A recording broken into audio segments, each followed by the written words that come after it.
मान्य सदस्यगण, नियम 377 के अधीन मामलों को सभा पटल पर रखा जाए। जिन सदस्यों ने नियम 377 के अधीन मामलों को आज उठाने की अनुमति दी है, वे लिखित में अपना पठन सभा पटल पर रख सकते हैं। आइटम नंबर 14 से 16 एक साथ लिए जा रहे हैं। दोबारा मैं क्लियर कर दूं, आइटम नंबर 14 से 16 जम्मू कश्मीर भी इसमें है, उनको एक साथ लिया जा रहा है। कुमारी शैलजा जी।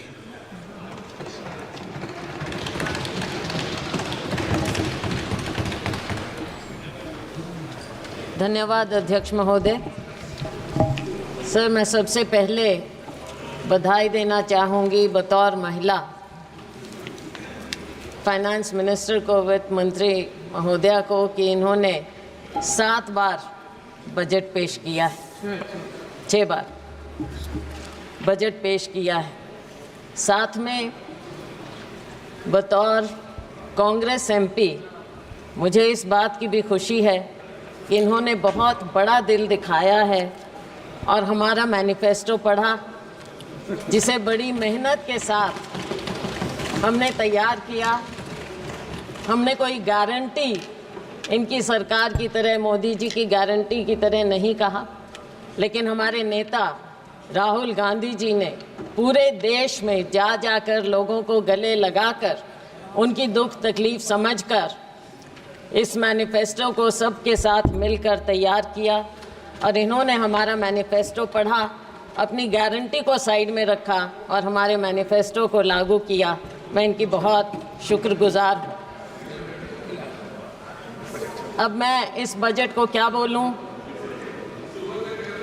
कुर्सी बचाओ बजट बोलें, विकसित बजट नहीं लेकिन विचलित बजट बोलें, या फिर एक और जुमला बजट बोलें, क्योंकि फिर बार बार हमें जुमले नज़र आते हैं इसमें। आपने 4 लोगों की बात की, लेकिन ये 4 कौन लोग हैं? गरीब, महिलाएं, युवा, हमारा अन्नदाता किसान। लेकिन इनकी गिनती कैसे हो? क्या मालूम पड़े कौन क्या है? क्या मालूम पड़े कि ये योजनाएं किसके लिए बनाएं? क्या मालूम पड़े कि टारगेट ग्रुप कौन है? अगर आप कास्ट सेंसस नहीं करेंगे, अगर आप सेंसस को सार्वजनिक नहीं करेंगे, राहुल जी ने, हमारे नेता ने मांग की कि सेंसस किया जाए, कास्ट सेंसस किया जाए, लेकिन ये सरकार चुप्पी साधे। एंड आई वंडर कि इसके बारे में इनके सहयोगी नीतीश कुमार जी क्या कहना चाहेंगे कास्ट सेंसस के बारे में। उन्हें तो बहुत कुछ मिला है, लेकिन सर ये बजट है किसके लिए ये भी तो पता चले। क्या केवल 2 राज्यों को ही उन पर मेहरबानी हुई है, या पूरे देश पर भी कुछ नज़र डाली गई? ऐसा नज़र नहीं आता कि 2 राज्यों के अलावा कुछ दिखा हो, या फिर भाजपा शासित प्रदेशों के अलावा कुछ नज़र आता हो। सर, मुझे याद आता है कि जब माननीय प्रधानमंत्री जी मोदी जी माननीय मुख्यमंत्री होते थे और उस समय हमारी सरकार थी और वो एनडीसी की मीटिंग में आते थे, अब तो खैर एनडीसी भी नहीं रहा, और वो हमेशा कोऑपरेटिव फेडरलिज्म की बात करते थे। अब शायद वो शब्द पूरी शब्दावली से निकल चुका है, कम से कम भाजपा की और सरकार की शब्दावली से निकल चुका है। लेकिन 2 राज्यों को भी मैं थोड़ा आगाह करना चाहूँगी। नीतीश जी तो हमारे साथ पुराने रह चुके हैं, 10वीं लोकसभा में थे, सब समझते हैं। नायडू जी भी बहुत अनुभवी हैं, राजनीतिज्ञ हैं। इनकी बातों पर ना जाएं। आज बेशक लगता हो कि बहुत कुछ दिया है, लेकिन नज़र फेरते देर नहीं लगती, तो इसलिए उनको भी मैं आगाह करना चाहूँगी। आज खुशियाँ मनाएं, लेकिन समय बदलते देर नहीं लगेगा सर। तो ये जो बजट पेश किया गया, इसमें जो इन्होंने गारंटी की बात की, शायद लोगों को विश्वास नहीं हुआ और इसीलिए 303 से लेकर 241 पर आ गए। विश्वास पैदा करना इनका काम है। इन्होंने विश्वास खोया और तभी ये डाउनस्लाइड हुआ। आज के दिन भी जब बातें होती हैं बजट में, हम सुनते हैं तो ऐसा लगता है कि कुछ पर मेहरबान और बाकियों को दरबान बना दिया गया है। दरवाजे के बाहर खड़े रहो, अगर मेहरबानी होगी तो शायद आपको कुछ मिल पाएगा। सर, जब प्राकृतिक आपदा की भी बात होती है, भाजपा शासित प्रदेशों के लिए तो सेंट्रल असिस्टेंस की बात की गई बजट में, लेकिन हिमाचल प्रदेश की जब बात हुई तो एक्सटर्नल एजेंसीज़ की बात आ गई वहाँ पर कि उनके माध्यम से मदद की जाएगी। ऐसा भेदभाव क्यों? ये नहीं होना चाहिए और इसकी हम घोर निंदा करते हैं कि आप सबके साथ ऐसे भेदभाव। और फिर एक बात और सर,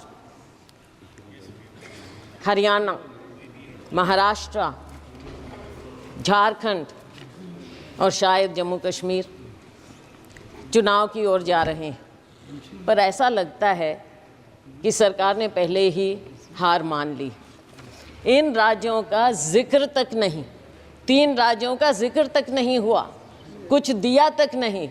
और दुख इस बात का है कि आज 3 केंद्रीय मंत्री हैं हरियाणा से केंद्र में, एक तो मुख्यमंत्री भी रह चुके, लेकिन हरियाणा को कुछ नहीं मिला। मुझे मालूम नहीं कि अंदरूनी इनकी क्या बातें होती हैं, वो तो खैर सार्वजनिक हो नहीं सकती, लेकिन दुर्भाग्य है मेरे राज्य का, हरियाणा का, कि 3 केंद्रीय मंत्री होने के बाद भी हमें हरियाणा को ये कुछ ना दे पाए हैं और नाम तक लेना मुनासिब नहीं समझा।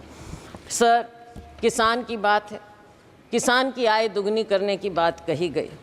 स्वामीनाथन कमेटी रिपोर्ट की बात लागू करने की शुरू में की थी, लेकिन बहुत कन्वीनियंटली, आसानी से अब स्वामीनाथन कमेटी रिपोर्ट का नाम तक नहीं लिया जाता है।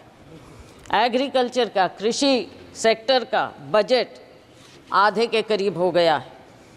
2019-20 में जहां 4.97% था, इस बजट में आपने 2.74% करके छोड़ दिया है। बात करते हैं एमएसपी की। एमएसपी के बारे में कहा गया माननीय वित्त मंत्री जी ने कि आपने बहुत से उपजों को इस बार एमएसपी दिया है, लेकिन क्या आपने स्वामीनाथन कमेटी रिपोर्ट के मुताबिक फार्मूला अपनाया है? C2 + 50%? नहीं, बिल्कुल नहीं, क्योंकि आप भूल चुके हैं उसे। थोड़ा सा याद दिलाना चाहूँगी कि बढ़ाने के बावजूद जब हमारी सरकार थी, यूपीए सरकार, उस समय गेहूं की एमएसपी हमने 119% बढ़ाई थी और धान की 134% बढ़ाई थी, लेकिन मोदी जी की सरकार में केवल 47% गेहूं और 50% धान बढ़ाई गई है। तो इसमें पीठ थपथपाने का तो कुछ नज़र आता ही नहीं। आज के दिन इतनी अग्रेरियन क्राइसिस है, खास करके हमारे राज्यों में, लेकिन उसकी ओर कोई ध्यान नहीं है। किसान बैठा रहे, साल से ऊपर बैठा रहा, लेकिन उसकी ओर ध्यान नहीं दिया। ऐसे बना देते हैं जैसे कोई दुश्मन हो, किसी दुश्मन देश के साथ बॉर्डर बनाए जाते हों। ऐसी बात होनी नहीं चाहिए। पूंजीपतियों के मित्र हैं, ये दुनिया जानती है, पूंजीपति खास तौर से जानते हैं। किसान अपने दुख को समझते हुए ये जानता है कि केवल और केवल पूंजीपतियों का ध्यान दिया जाएगा। सर, आज हमारी सरकार में 72,000 करोड़ रुपया हमने किसानों का कर्जा माफ़ किया था, लेकिन आपने अपने पूंजीपति मित्रों का 16 लाख करोड़ रुपया माफ़ किया। किसानों की ओर कोई ध्यान नहीं। शायद आपको लगता है कि किसानों का कर्जा माफ़ करेंगे तो वो आलसी हो जाएंगे, पैदावार नहीं करेंगे, काम नहीं करेंगे, शायद यही शंका है, मैंने पढ़ा कहीं पर। और नाबार्ड के मुताबिक हर किसान औसतन 1.35 लाख रुपए के कर्जे में है। ये नाबार्ड का फिगर है, मेरा नहीं। तो साथियों, ऐसी बात नहीं, फिर से वही बात आ गई। मित्रों पर मेहरबानी और किसानों और मजदूरों से बेईमानी। बेईमानी मैंने इसलिए तो कहा मंत्री जी, कि शब्द यूज़ ये नहीं करना चाहिए। नाबार्ड का फिगर है ये? मैं हाँ जी नाबार्ड। मैं ये इसलिए कह रही हूँ क्योंकि आपने समझौता किया किसानों के साथ, और लेकिन आपने वादा खिलाफ़ी की। हर बात में आपने वादा खिलाफ़ी की। कौन सा साल था? 2021, और आज कौन सा साल आ गया है, कौन सा समय आ गया है। किसान अपना दुख लेकर फिर भी बैठा है। किसान को आप उग्रवादी मत करिए, लेकिन आप उसको मजबूर मत कीजिए उग्र होने पर। और मजबूर और मजदूर दोनों बना दिया है आपने, किसान को, मजदूर को, किसी और ध्यान नहीं है। और इसके ऊपर एक और फसल बीमा योजना हमारे यहाँ अपने प्रदेश की मैं बात कर सकती हूँ। फसल बीमा योजना से आप किसान से पैसा तो ले लेते हैं प्रीमियम, लेकिन जब मुआवजा देने की बात आती है तो वो सालों साल बैठा रहता है। मेरी अपनी कॉन्स्टिट्यूएंसी में नरवाना में 3 साल से किसान बैठा है मुआवजे के लिए, उसकी और कोई ध्यान नहीं। 3,40,000 करोड़ रुपया आपको प्रॉफिट मिला है बीमा कंपनियों को, लेकिन जब किसान को देने की बात आती है तो वो दर दर भटकता रहता है, कोई उसकी ओर ध्यान नहीं। माननीय अध्यक्ष महोदय, किसान धरने पर बैठा रहा। 736 किसान शहीद हो गए, चले गए इस दुनिया से, लेकिन उनके बारे में एक भी शब्द नहीं बोला गया, ना उन्हें कुछ देने की बात की। आज भी हरियाणा और पंजाब शंभू बॉर्डर पर किसान बैठा है, मजबूर है। लोगों को आने जाने की भी तकलीफ़ है, लेकिन आप उस मजबूर किसान की ओर देखना तक नहीं चाहते, और वो उस बॉर्डर पर बैठा है। किसान क्या मांग रहा है? आप MSP देने की बात करते हैं, लेकिन बात तो लीगल गारंटी की है। इस वादे को क्यों नहीं याद करते? किसान को जब तक आप लीगल गारंटी नहीं देंगे उसके MSP की, तब तक आप किसान के साथ इंसाफ नहीं कर सकते। और ये किसानों से आप पूछ लीजिए, हम जिस अन्नदाता की आपने बात की, अगर अन्नदाता कमज़ोर होगा तो ये देश कभी आगे पनप नहीं सकता, ना किसी का विकास होगा और ना ये विकसित भारत हो सकता, अगर किसान और मजदूर इस तरह से मजबूर हो जाएगा। हमने अपने मैनिफेस्टो में उनको लीगल गारंटी की बात की। अगर ये हमारा मैनिफेस्टो का ये बिंदु भी पढ़ लेते तो बहुत अच्छा होता। सर, मज़दूरों की दयनीय स्थिति और ख़ास तौर से ग्रामीण मज़दूर की जो स्थिति हो गई, भारतीय जनता पार्टी के मोदी सरकार के 10 साल में मजदूरी वृद्धि केवल 1% हर साल की गई, उससे भी कम। और अगर मनरेगा की बात करें, मुझे दुख इस बात का हुआ कि मनरेगा का एक बार भी नाम नहीं लिया गया इस पूरे बजट में। और मनरेगा तो वो है जिसे आप पहले नाकारते थे, फिर आपने समझा, आपने उसको अपनाया। बेशक हम पर कटाक्ष करके माननीय प्रधानमंत्री जी ने मनरेगा को अपनाया, लेकिन अपनाया। और अगर कोई सेवियर था कोविड में ग्रामीण क्षेत्र में तो वो मनरेगा था, और आप आज मनरेगा को भूल गए। मनरेगा बजट समय से याद ही नहीं रखते हैं। और गरीब को जब आप याद ही नहीं रखेंगे, मजदूर को ग्रामीण क्षेत्र में सबसे ज़्यादा बुरा हाल है। किसान का और ग्रामीण मजदूर का, खेती और मजदूर का चोली दामन का साथ है।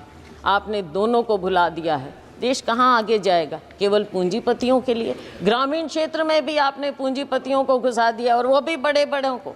साइलोज वहाँ पर लग गए, वहाँ पे मजदूर भी। मंडियों में मजदूरों का बुरा हाल है। आज वो बेरोज़गार हो गए हैं। आज उनको 2-3 हज़ार रुपया महीने का मिलता है। मजदूर और दयनीय हो गया है। तो इस पर आपको ध्यान रखना चाहिए। न्यूनतम वेतन प्रतिदिन का 400 रुपया होना चाहिए। ये देश भर की डिमांड है, और हम कहते हैं कि हमारा समय आएगा, हम 400 रुपया ज़रूर करेंगे, और ये होना चाहिए। सरकार को इस बात को मानना चाहिए, गरीब की बात को मानना चाहिए, मनरेगा की बात को, कि न्यूनतम वेतन आप 400 रुपया करें। आप गरीब को भी 5 किलो अनाज देकर कृपया लाइन में ना खड़ा करें, उसे उसका हक दें, उसको ऊपर उठाने की बात करें, ना कि केवल आप कहते हैं कि 80 करोड़ रुपए लोगों को दे रहे हैं। तो क्या 80 करोड़ लोग लाइन में लगे रहेंगे? हमेशा गरीब रहेंगे और अमीर अमीर होता जाएगा, जीडीपी बढ़ता जाएगा। किसके लिए? केवल आंकड़ों के लिए। और सर, महंगाई की बात मुझे याद आती है, सुषमा स्वराज जी बहुत सम्मानित, हमारे पूरे सब उनको मानते थे, नेता थे, भाजपा की बहुत वरिष्ठतम नेताओं में से थी। मुझे याद है जब बजट एक बार पेश किया गया और उसमें उन्होंने कहा, प्रणब मुखर्जी साहब वित्त मंत्री थे, और उन्होंने कहा, दादा आंकड़ों से पेट नहीं भरता। मैं ये याद दिलाना चाहूँगी सत्ता पक्ष को कि आंकड़ों से पेट नहीं भरेगा। गरीब को, युवा को रोज़गार चाहिए, गरीब को वेतन चाहिए। गरीब को केवल 5 किलो अनाज देकर आप पंक्ति में, आखिरी पंक्ति में खड़ा मत कीजिए। महंगाई पर नियंत्रण लाइए। महंगाई पर नियंत्रण आप क्यों नहीं कर पा रहे हैं? जो ऑयल कंपनीज हैं उनका मुनाफा बढ़ता जाता है, लेकिन क्या आप आम उपभोक्ता को कोई राहत देते हैं? क्या किसान तक कोई राहत पहुंचती है? गरीब तक कोई राहत पहुंचती है? आज इन्फ्लेशन कितना बढ़ता जा रहा है। फूड इन्फ्लेशन के बारे में माननीय वित्त मंत्री जी ने पासिंग में कहा कि हम इसका इंतज़ाम करेंगे, लेकिन कैसे इंतज़ाम करेंगे? दाल, आपके सब्जियां सब इतनी महंगी होती जा रही हैं। क्या अनाज केवल एक है? केवल अनाज? क्या गरीब आदमी सब्ज़ी या कुछ नहीं खाए, प्याज नहीं खाए, आलू नहीं खाए, कोई सब्ज़ी नहीं खाए, वो उस तक पहुंचता नहीं? पहुंचता है तो कितना महंगा मिलता है। वित्त मंत्री प्याज नहीं खाती है, प्याज नहीं खाती है। चलो वो तो अपने अपने खाने का अलग टेस्ट है, वो कोई बात नहीं, लेकिन गरीब आदमी तो प्याज और आलू खाता है ना, उसको तो कुछ और नहीं मिलता। Oh my God. अच्छा, तो आटे दाल का भाव पता होना चाहिए। और एलपीजी की जो आंसू आपने पहुंचने की बात कही थी, आज आंसू आपको महिलाओं के, बहनों के नज़र नहीं आते। शिक्षा की हम बात करें तो शिक्षा का स्तर जिस कदर गिरता जा रहा है, मेरे अपने राज्य में प्राइमरी स्कूल सैकड़ों की संख्या में बंद होते जा रहे हैं, और लेकिन सरकार का उसकी ओर कोई ध्यान नहीं है। सरकारी स्कूलों में गरीबों के बच्चे पढ़ते हैं, अमीरों के नहीं। हमारे माँ बाप सरकारी स्कूलों में पढ़कर ऊपर आए थे, और उन्हीं के कारण हम आज यहाँ पर खड़े हैं। अगर आप सरकारी स्कूल इस तरह से बंद करते रहेंगे तो बच्चों के भविष्य का क्या होगा? नीट की बात कही, हमारे नेता राहुल जी ने इस बात को उठाया, और इन्होंने जो कहा, कोई जिम्मेवारी लेता क्यों नहीं है? जिम्मेवारी तो लेनी पड़ेगी, सरकार है। जिम्मेवारी अगर नहीं लेंगे तो देश आपको दिखा देगा, हमारा युवा आपको दिखा देगा। बेरोज़गारी की दर दिन ब दिन बढ़ती जा रही है। ILO के आंकड़ों के मुताबिक 2022 में यूथ की अनएम्प्लॉयमेंट हमारे यहाँ 23% थी, चीन में 13%, पाकिस्तान में 11%, सीरिया जो कि कॉन्फ्लिक्ट जोन है वहाँ पर 22% है। तो हमारे यूथ का ये बदहाली क्यों हो रही है? आप स्किलिंग की बात करते हैं, क्या आपने प्राइवेट सेक्टर से पहले बात की? क्या वो आपकी बात को, आपकी स्कीम को, जिसको इतने विस्तार से और बहुत अखबारों में, मीडिया आप कंट्रोल करते हैं, मीडिया में इस कदर दिखाया गया, लेकिन क्या आपने उनसे बात की? और क्या गारंटी है कि एक बार वो आपकी स्कीम का फ़ायदा उठाकर 2-3 महीने में छुट्टी नहीं कर देंगे इन बच्चों की जिनको रोज़गार मिल रहा है? तो ऐसे कैसे बात बनेगी? हमने तो अपनी उसमें हमारा मैनिफेस्टो पढ़ते तो पहली नौकरी पक्की का वायदा राहुल जी ने किया था, वो सुन लेते। केंद्र में 10 लाख वैकेंसियाँ हैं, हरियाणा में 2 लाख वैकेंसियाँ हैं, उनको क्यों नहीं भरने की बात की जाती? और बैकलॉग है SC BC का, उनकी और आपने बिल्कुल ध्यान ही नहीं दे रहे हैं। बैकलॉग को भी तो भरिए। और अगर ये प्राइवेट सेक्टर इतना ज़्यादा आएगा, वहाँ पर क्या आपने आरक्षण किया है? कहाँ जाएंगे हमारे लोग? रेलवेज़ में आपने जो सबसे बड़े डिफेंस रेलवेज़, यहाँ पर मिलता ही नहीं है, रोज़गार ही नहीं मिल रहा है, आपने बंद कर दी हैं सब नौकरियाँ। तो हमारे लोग, युवा कहाँ जाएगा? Skill skill skill skill India का क्या हुआ? आज के दिन बेरोज़गारी इस कदर आपके सामने मुंह बाय खड़ी है, और आपको अगर नज़र नहीं आता तो आपको आने वाले जो ये चुनाव होंगे इन राज्यों में आपको नज़र आ जाएगा। वैसे जो अभी उपचुनाव हुए उसमें भी आपको नज़र आ गया होगा। तो साथियों, जब बेरोज़गारी इतनी बढ़ती है तो गलत आदतें भी बढ़ जाती हैं। मेरे अपने राज्य में, मेरे अपने यहाँ सिरसा, हिसार, अम्बाला, पूरे हरियाणा में नशा बढ़ता जा रहा है। कहाँ हरियाणा था? हमारे यहाँ बोलते हैं देसा में देश हरियाणा, जित दूध दही का खाना। लेकिन आज के दिन हरियाणा तो ऐसा हो गया, ऐसा देश हरियाणा हो गया है जहाँ पे अपराध और नशे का ठिकाना बन गया है। कोई देश समझ देश हरियाणा। सर एक दो बिंदुओं पर और केवल मैं नज़र डालूंगी। अग्निवीर की बात है। अग्निवीर के खोखलेपन का पर्दाफाश राहुल गांधी जी ने यहाँ पर इस सदन में किया है। सरकार कितने ही टॉल क्लेम्स करे, लेकिन असलियत अगर आप ज़मीन पर जाएंगे तो आपको पता चल जाएगी। आपने दो कैटेगरी बना दी है। अगर जो अफसर है और या जो साधारण जवान है सेना में, वो तो शहीद हो जाएगा, उसके परिवार को पेंशन मिलेगी। और जो गरीब का बेटा है, गरीब का बेटा केवल अग्निवीर कहलाएगा, केवल नाम मिलेगा उसे, और क्या मिलेगा?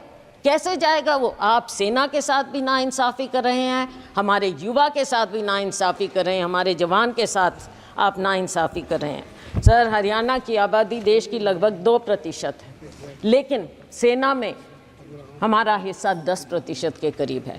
आज के दिन आपने क्या इंसेंटिव छोड़ दिया हमारे युवाओं के लिए? कुछ नहीं छोड़ा। ये योजना पूरी तरह से युवा विरोधी है, जवान विरोधी है और सेना विरोधी है। हम डिमांड करते हैं कि आप अग्निवीर योजना को इमीडिएटली ख़त्म कीजिए और जय जवान जय किसान के नारे को फिर से बुलंद कीजिए। किसान को भी खुशहाल करिए, जवान को भी खुशहाल करिए।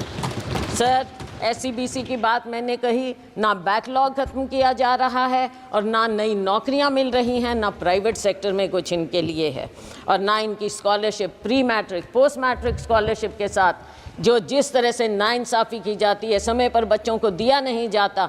हरियाणा में मेडिकल 9,000 से ज़्यादा, 10,000 के करीब स्टूडेंट थे, 3-4 साल से नहीं दी उनको स्कॉलरशिप। जब चुनाव आया तब आपने रिलीज़ की। इसमें भी राजनीति, गरीबों के साथ, हमारे SCBC के साथ भी राजनीति आप ऐसे करेंगे? क्या इतनी किल्लत है पैसे की कि आप गरीब से गरीब को उसकी स्कॉलरशिप नहीं देना चाहते? डॉक्टर अंबेडकर स्कॉलरशिप से आगे बढ़े थे।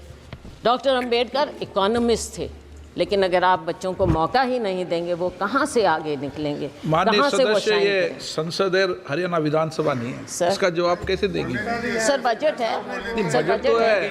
बजट में राज्य की अनदेखी हुई है। सर, सही बात कहना सर, पड़ेगा। आपको भी राजस्थान से प्यार होगा सर। सर, आप अध्यक्ष हैं लेकिन राजस्थान से प्यार रखते हैं। राजस्थान विधानसभा बोलूँगा। सर, आपने स्पेशल कंपोनेंट प्लान खत्म कर दी, सब प्लान बंद कर दिया और सारे फंड्स डाइवर्ट किए जाते हैं। अब एक आध दिन पहले हिंदुस्तान टाइम्स में रिपोर्ट थी, मध्य प्रदेश में फंड्स डाइवर्ट कर दिए। किस चीज़ के लिए? गौशालाओं के लिए। गौशाला और SC ST का उससे क्या लेना देना?